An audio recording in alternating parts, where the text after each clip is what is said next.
अब समझ नहीं आ रही मैं इसके जवाब में क्या कहूँ। नहीं वो कहते हैं ना जी पूरी बात किया। हाँ, तो मैंने पूरी बात कर दी। मैं कहा थोड़े अरसे तक आप खुतबा देता शुरू हो जाए। नहीं अगर इनका बात चले हाँ, तो यही होगा प्रोग्राम। फिर हम शुरू करेंगे कुछ और चीज का। हाँ। मामला शायद उधर ही जा रहे हैं आप तो ऐसे ही लगता है। तो लेकिन बड़ा अच्छा लगा मुझे ये आपका सलाम करना। हाँ, I am impressed and I am also impressed by governments efforts जो इन दिनों में ओवरसीज़ पाकिस्तानीज़ के सिलसिले में वो कर रहे हैं। पाकिस्तान में जब पीटीआई की हुकूमत रुखसत हुई तो वो शेर है ना, अजियत मुसीबत मलामत बुलाएं तेरे इश्क में हमने क्या क्या ना देखा। जो लोकल पाकिस्तानी तहरीक इंसाफ की क़यादत थी उसको तो अच्छा ग्रिल किया गया, अरेस्ट हुई, फिर उनसे प्रेस कॉन्फ्रेंसेस कराई गई, लेकिन जो डटे रहे वो ओवरसीज़ पाकिस्तानी से। तो वो पावर थे, वेंटिलेटर पे पीटीआई की पावर थी। हाँ, उन्होंने नथ डाली हुई थी पाकिस्तानी गवर्नमेंट को। आपको डाली हुई है? हाँ। अच्छा डाली। हाँ, मगर वो उनको इन हैंड लिया जा रहा है। ये मैं आपसे सुनना चाहती थी। तो ये हुआ कि शायद फर्स्ट टाइम, आपकी भी यादाश्त में होगा, मैं आपसे भी जानूंगी, फर्स्ट टाइम एक ओवरसीज़ कन्वेंशन इस्लामाबाद में बुलाया गया, 2 रोज़ा 3 रोज़ा, और उसके लिए तकरीबन 1000 से ज़ायद कहा जा रहा है नुमाइंदे दुनिया भर से शरीक हुए, 60 कंट्रीज से, और उनके कोई 14 निकाती मुतालबात भी थे जिसके लिए वज़ीर आज़म ने खुसूसी अटेंशन देके कुछ गैर मामूली इंसेंटिव्स दिए हैं, और इसहाक डार साहब की सरबराही में एक कमेटी भी बना दी है। अब उस ओवरसीज़ कन्वेंशन में जो मनाजिर थे वो काबिल दीद थे, काबिल दाद थे, ये तो आप बताएंगे। वज़ीर आज़म भी थे, डेप्यूटी प्राइम मिनिस्टर भी थे, और भी बहुत सी नुमाइंदगी थी। मेरा आपसे सवाल यहाँ ये है कि ये कन्वेंशन या ये कॉन्फ्रेंस ओवरसीज़ की क्यों बुलाई गई इस मौके पर, और क्या जो मकासद इससे वाबस्ता थे वो हासिल हो गए, पूरे हो गए? हाँ जी, बात यह है कि पीटीआई के ऊपर पहले तो डोमेस्टिक क्रैकडाउन आया जी। वो क्रैकडाउन में काफ़ी कामयाब रहे वो। बहुत सा खौफ फैल गया। अब लोग निकलते नहीं इतनी आसानी के साथ। सख्ती की गई, जेलों में डाला गया, बेलें नहीं होने दी, वगैरह वगैरह। तो एक तो ये था कि क्रैकडाउन कामयाब रहा, जिसकी वजह से अब पीटीआई के जो लोग हैं वो ज़्यादा डेमोन्स्ट्रेशंस की तरफ नहीं जाते, प्रोटेस्ट की तरफ नहीं जाते। उन्हें पता है कि अगर ये हार्ड लाइन आ रही है तो फिर जेलें काटनी पड़ेंगी। जेलें काटने का मतलब है टिंडे खाने पैणगे। और हमारे अपर मिडिल क्लास के लोग जो हैं या मिडिल क्लास के लोग हैं वो पसंद नहीं करते जेल जाना। तो मेरा ख्याल है एक तो ये क्रैकडाउन जो आया है बड़ा इफ़ेक्टिव रहा है। दूसरी बात ये कि एक डोमेस्टिक तो हो गया, उसके बाद अदालतों को भी डिफैंग कर दिया गया। अब आप देख ही रहे हैं जिस तरीके से अदालतों का जो हाल है कि अदालतें भी वो रिलीफ जो पहले मिल रही थी वो नहीं देने के लिए तैयार। वहाँ भी बहुत सी तब्दीलियाँ आ गई हैं। सो वो भी उसको भी स्टिच अप कर लिया गया है कि अगर कोई रिलीफ मिल सकती थी एक क्वार्टर से तो वो रिलीफ भी अब नहीं मिल रही, वो भी स्टिच अप हो गया है। अब रह गया क्या कि एक महाज रह गया था जहाँ पीटीआई बड़ी एक्टिव थी, वो थी ओवरसीज़ पाकिस्तानीज़। यहाँ बहुत सी डिस्कशंस होती रही कि ओवरसीज़ पाकिस्तानीज़ बड़े एक्टिव हैं, ख़ुसूसन यूएसए में। वहाँ तो कांग्रेस तक वो पहुँच गए और ज़बरदस्त किस्म की उन्होंने वहाँ प्रोपेगेंडा भी किया और कैनवसिंग भी की खान साहब के लिए। और एक स्टेज ऐसी थी कि लगता था कि आज डोनाल्ड ट्रंप का बयान आया, आज बयान आया। यहाँ तक कि यहाँ तो पीटीआई वालों ने कहा जी कि अगले महीने वो रिलीज़ हो जाएगा, अगले महीने ये हो जाएगा, इसी महीने, अगले देखते चले 7 दिन के बाद ये हो जाएगा। तो जाहिर है वो एक जेन्युइन थ्रेट थी, बिकॉज फिर कांग्रेस के अंदर भी कोई बिल पास होने शुरू हो गए, या एटलीस्ट फ्लोट होने शुरू हो गए, पास हुए या नहीं हुए वो तो भी नहीं हुए। और फिर कुछ वहाँ के कांग्रेस में कुछ इंटरव्यूज़ भी की, ट्वीट्स भी की। तो यहाँ थोड़ी सी घबराहट तो थी कि यार ये क्या हो रहा है। और इसके ऊपर मेरा ख्याल है मीटिंग्स भी हुई कि फिर क्या किया जाए, इनको कैसे न्यूट्रलाइज़ किया जाए। अब यूके का इतना फ़िक्र नहीं था इनको, वहाँ तो ज़्यादातर जो डेमोन्स्ट्रेशंस वगैरह हो रही थी वो डेमोन्स्ट्रेशंस ही होती थी, कोई ज़्यादा गिरफ्तारियाँ नहीं होती थी। वो लोग वहाँ की पार्लियामेंट तक नहीं पहुँच सके, इतनी स्ट्रॉन्ग लॉबी नहीं है वहाँ यूके के अंदर। यूएसए के अंदर क्योंकि कानून फ़र्क है, लॉबिंग अलाउड है और डोनेशंस भी अलाउड हैं और उसकी एक हैसियत भी है, तो वहाँ कामयाब भी रहे। Because overseas Pakistani specially professionals जो हैं दे क्वाइट रिच, उनके लिए $1000 देना इट्स नो इशू। और अगर 1 लाख है तो वो तो you are already talking about tens of millions of dollars. फिर लॉबिंग करना, फिर हायर करना, they are all capable of it. और लीड जो है वहाँ वही प्रोफेशनल्स किया है, स्पेशली डॉक्टर्स। अच्छा। सो ये सिचुएशन थी, it was getting out of hand. और यहाँ मेरा ख्याल है डिस्कशंस हुई कि इसको कैसे न्यूट्रलाइज किया जाए। तो फिर मेरा ख्याल है ये फैसला, 2-3 फैसले हुए। एक तो ये फैसला था कि ओवरसीज़ पाकिस्तानीज़ को थोड़ा सा दरार डाली जाए उनके अंदर, बिकॉज इस वक्त बड़ी यूनिटी शो हो रही है और उसके अंदर कोई डिविजन्स क्रिएट किए जाए। और मैं समझता हूँ कि वो कामयाब हो गए। जिस तरीके से वहाँ के कुछ लोगों को यहाँ दावत दे के बुला लिया गया और वहाँ बैठा दिया गया, उनकी अब क्रेडिबिलिटी नहीं रही ओवरसीज़ पाकिस्तानीज़ के अंदर। तो आप समझें कि इस कामयाबी के साथ ओवरसीज़ प्रोफेशनल्स के अंदर दरार डाल दी गई। और मैं हैरान हूँ कि इतनी इनकी लैक ऑफ पॉलिटिक्स थी कि इनका ख्याल था कि ये आएंगे और यहाँ मिलेंगे DGI के साथ और पता नहीं इनको क्या रिलीफ मिल जाएगी, क्या इनकी ब्रीफिंग थी। But I think it was a very stupid move और they have lost out on this.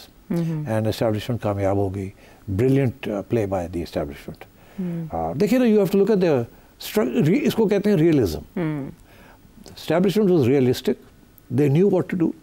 Overseas Pakistanis के लीडर्स वर अनरियलिस्टिक, एम्बिशियस, कमज़ोर, and I think they succumb to this. तो आधी दरार तो डाल दी। अच्छा। आप देखिए एक दूसरे के ऊपर इल्ज़ामबाजी शुरू हो गई, हमें बताया नहीं, हमें पूछा नहीं, आप कौन होते थे, कैसे गए, कौन आपको लेके गया, एंड सो ऑन। और मिला कुछ नहीं इनको। जो मैंने पिछले प्रोग्राम में कहा था कि लॉलीपॉप दी गई, ये ना जी अगले महीने तक ऐसे करें, 6 हफ्ते ये करें, फिर देखेंगे, फिर ये करेंगे। अब वो बेचारे पिट गई उनकी लाइन। अच्छा। सो अब ओवरसीज़ पाकिस्तानी तो समझ नहीं आ रही करना क्या है। तो वो जो चंद लेट्स से डजन और सो जो यूट्यूबर्स हैं या जो ट्वीट करते हैं, जो बड़ी एग्रेसिव किस्म की चीफ के ख़िलाफ़ और फ़ौज के ख़िलाफ़ ट्वीट करते हैं, अब now the time is to target them. अच्छा, अब वो मैं समझता हूँ कि they are going to be targeted by the PTI themselves, क्योंकि PTI के अंदर भी दरार डोमेस्टिकली डाल दी गई है और कामयाबी के साथ। Brilliant move. देखो ना, one has to be realistic. अब ये जो सारी जो गेम हो रही है यहाँ, यही है ना कि किसी तरीके के साथ ओवरसीज़ पाकिस्तानी पहले तो दरार डाल दी, अब जो अभी भी बोल रहे हैं उनको साइलेंस करना है, उनको निकालना है। क्योंकि पार्टी के अंदर ये शुरू होगी ना बात कि यार हम तो बातचीत करना चाहते हैं, एस्टैब्लिशमेंट के साथ रास्ता खोलना चाहते हैं इमरान खान के लिए, और ये लोग जो है ये रास्ता नहीं खोलने देते। और यही एस्टैब्लिशमेंट का मेन डिमांड है कि जी इनको बंद करें। ये जिस किस्म की ये बेहुदा किस्म की अटैक्स ज़ात के ऊपर कर रहे हैं, चीफ के ऊपर कर रहे हैं, फ़ौज को डिवाइड करने की कोशिश कर रहे हैं, बगावत क्रिएट करने की कोशिश कर रहे हैं, बदनाम कर रहे हैं इंटरनेशनली भी and also with in Pakistan, this should stop. तो अब मैं समझता हूँ कि वहाँ भी there is a measure of success for the establishment. उन्होंने वहाँ भी इन लोगों को आइसोलेट करने में मेरा ख्याल है बहुत हद तक कामयाब हो गए। अभी आप आगे देखिएगा कैसे PTI के अंदर से आवाज़ें निकलेंगी इनको साइडलाइन करने के लिए। सो मैं समझता हूँ, not to answer your question, ये जो कॉन्फ्रेंस की गई, दिस इज़ एज दे से कि जिसे कहते हैं ना the icing on the cake, कि अच्छा जी अब 2 चीज़ें रह गई, यहाँ तक तो हम कामयाब हो गए, अब इनको थोड़ा सा लॉलीपॉप भी देनी है। अच्छा। बिकॉज सिर्फ धमकियां देने से तो काम नहीं बनेगा, इनको डिवाइड करने से तो काम नहीं बनेगा, इनमें से थोड़े से और लोगों को अपनी साइड पे लेके आना है। Okay, that's a separate issue. अपनी साइड पे कैसे लाना है? मेरा ख्याल है ये जो 1000-1200 लोग जो इन्वाइट किए गए हैं, ये हैंड पिक्ड लोग हैं। इनको ऐसे तो नहीं किया गया, क्या किसी ने पूछा इनको कैसे इन्वाइट किया? तो ये ऐसे ही होगा ना कि वहाँ के हाई कमिश्नर्स के हर मुल्क के अंदर उनको कहा गया होगा एंटी PTI लोग जो प्रो PTI नहीं है, या वो लोग जो कि मिसबिहेव नहीं करेंगे और किसी हद तक रिप्रेजेंट करते हैं, उनको आप नाम हमें सजेस्ट करें और हम उनको बुला लेते हैं। So they pack this hall and I think they did a great job, because किसी ने कोई एडवर्स कमेंट नहीं किया, किसी ने क्रिटिसिज्म नहीं की, सारे चुप करके उन्होंने सारी बातें जो थी सुन ली। ठीक, तो एक तो ये इंप्रेशन चला गया कि ओवरसीज़ पाकिस्तान की इतनी बड़ी कंटिजेंट आई और कोई तनकीद ही नहीं हुई, सारे जो है हंसी हंसी खुशी खुशी आए और खुशी खुशी चले गए। और आखिरी बात कि जो 2 बातें जो कि अब आप ज़ाहिर है मेरे से पूछेंगे तो मैं पहले ही आपको प्रीएम्प्ट कर दूं मुझे पता है आपकी नीयत नहीं ठीक। तो एक तो खैर आप पूछेंगे कि जी शहबाज शरीफ की स्पीच के बारे में, तो वो अलग बात कर लेते हैं, बट बेसिक उसका यही था कि इनको गुडी लॉलीपॉप्स देनी थी। और वो लॉलीपॉप्स की लिस्ट आपके सामने है। लेकिन वो इंसेंटिव्स तो इन रियल है ना, लॉलीपॉप तो रिहाई के बारे में इमरान खान साहब ये भी लॉलीपॉप्स ही है ना। अच्छा, ये ग्रीन चैनल है। अब आइए इसकी तरफ।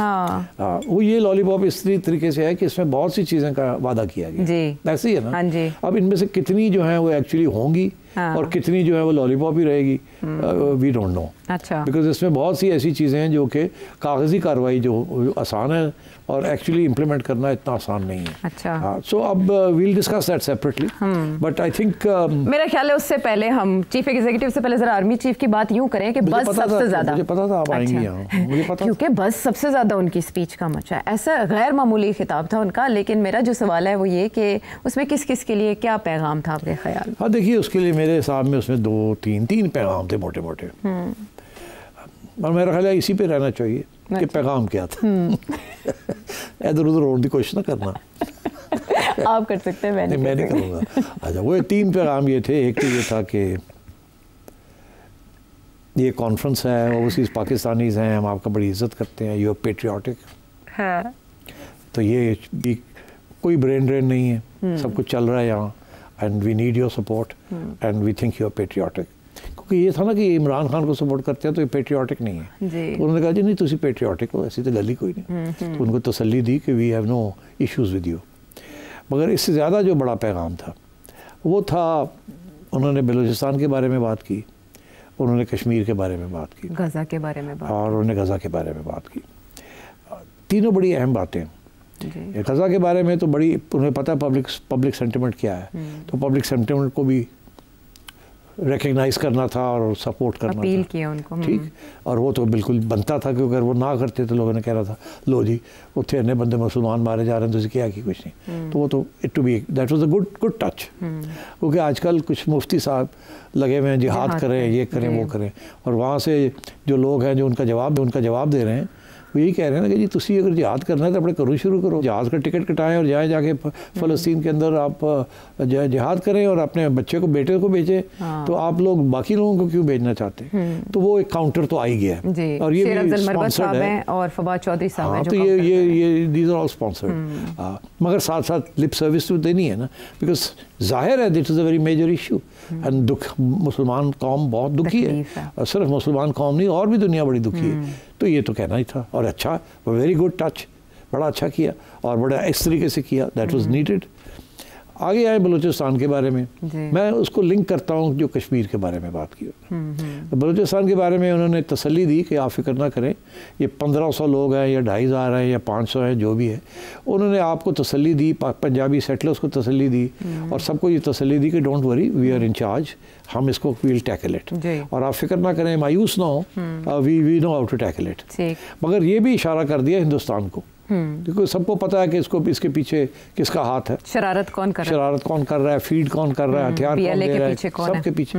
तो वो भी फिर इशारा इंडिया को कर दिया, क्योंकि देखिए बड़े अरसे से कश्मीर की बात नहीं हो रही थी इस मुल्क में, बहुत अरसा से ही हम चुप हैं कश्मीर के ऊपर, क्योंकि कश्मीर के अंदर वो जो गेरिला वॉरफेयर था वो भी कमज़ोर पड़ गया है, वहाँ भी इंडिया ने उसको पकड़ लिया, कंटेन कर लिया। और हमने भी ये फैसला किया था ड्यूरिंग जनरल बाजवा's टाइम कि हम इंडिया के साथ और अब जिहादवाद की बात नहीं करेंगे, बिकॉज इट्स काउंटर प्रोडक्टिव। हम तो इकोनॉमिक स्ट्रेटजी बनाना चाहते हैं, हम ये मिलिट्री स्ट्रेटजी वगैरह नहीं करना, और हम ये चाहते हैं, इसीलिए सीज़ फायर भी हुई थी along the line of control, कि हम कोई झगड़े वगड़े की तरफ नहीं जाना चाहते, और वैसे भी we pulled a hand out of जिहाद, ये भी एश्योरेंसेस हमने दिए हैं हर जगह पे।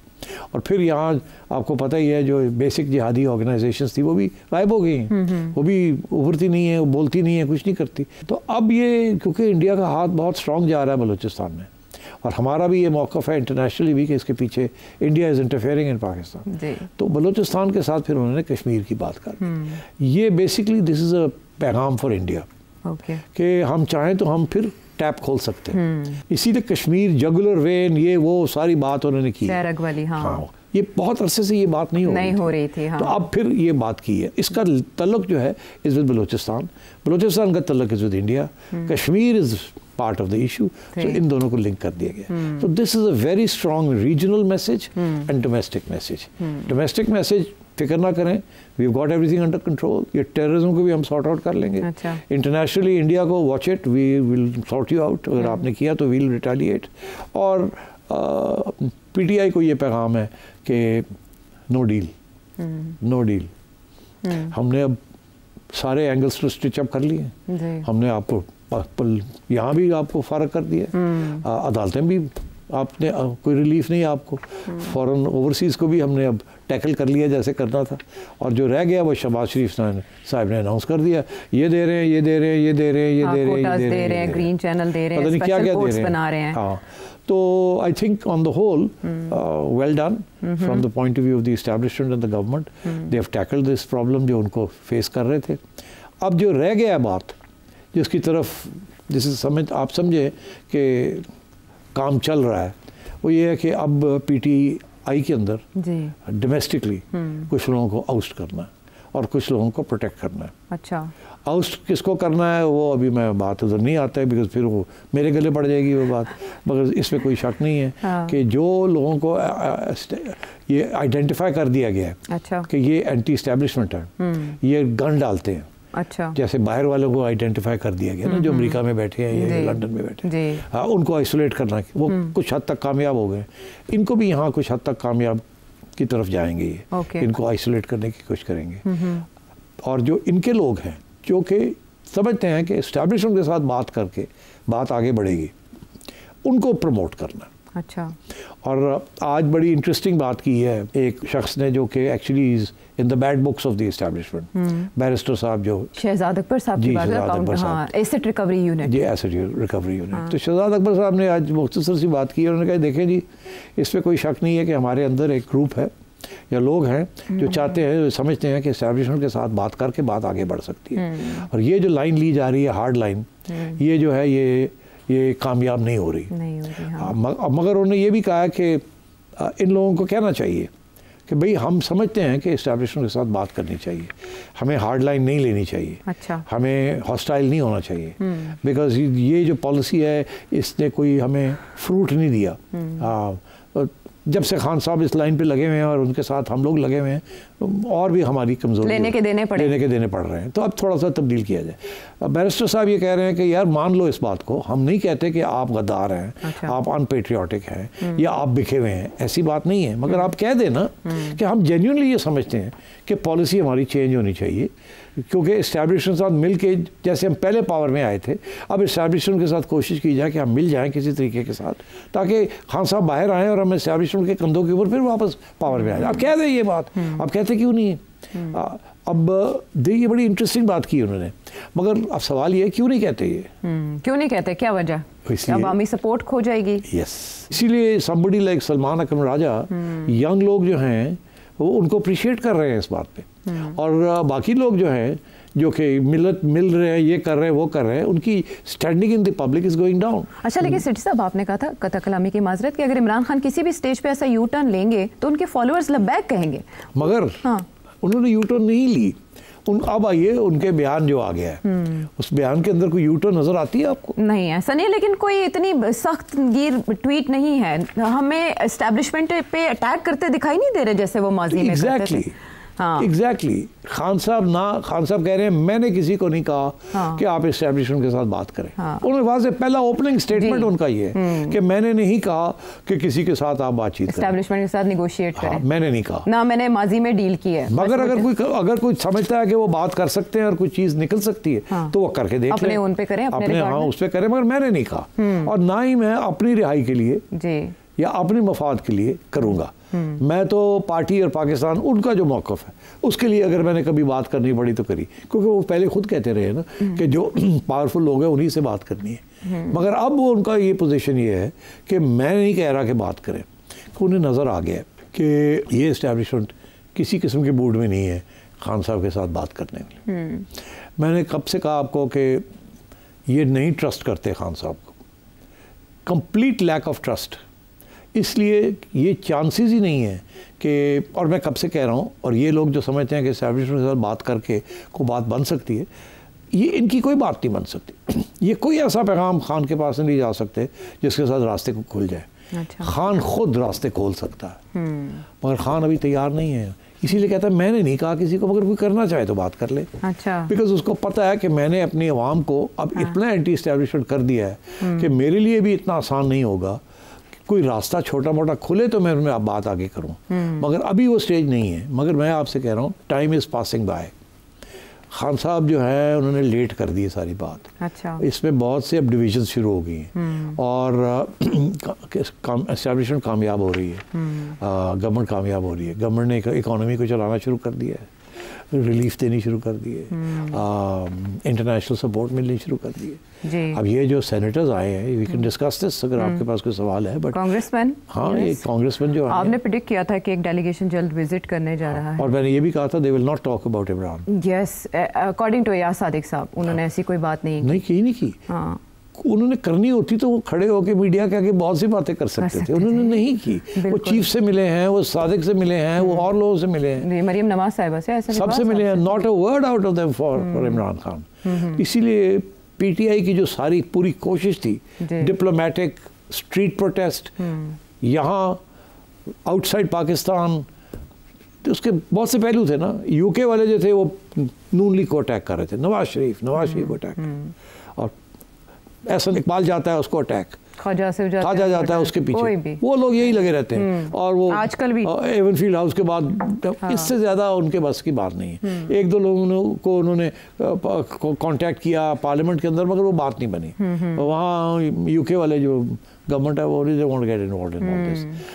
मगर अमेरिका में as I said the lobby system works. And आगे अब इलेक्शंस आ रहे हैं 2 साल के बाद, मिड टर्म इलेक्शंस कांग्रेस के लिए, तो कांग्रेस में उनको पैसे भी चाहिए होंगे, तो इसलिए कुछ बातें उन्होंने कर दी इनके हक में।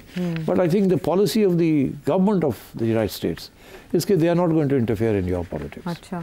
तो मैं ये समझता हूँ कि by and large establishment and government have been successful, और PTI is unfortunately not successful. इन्होंने जो भी strategies follow की हैं they failed.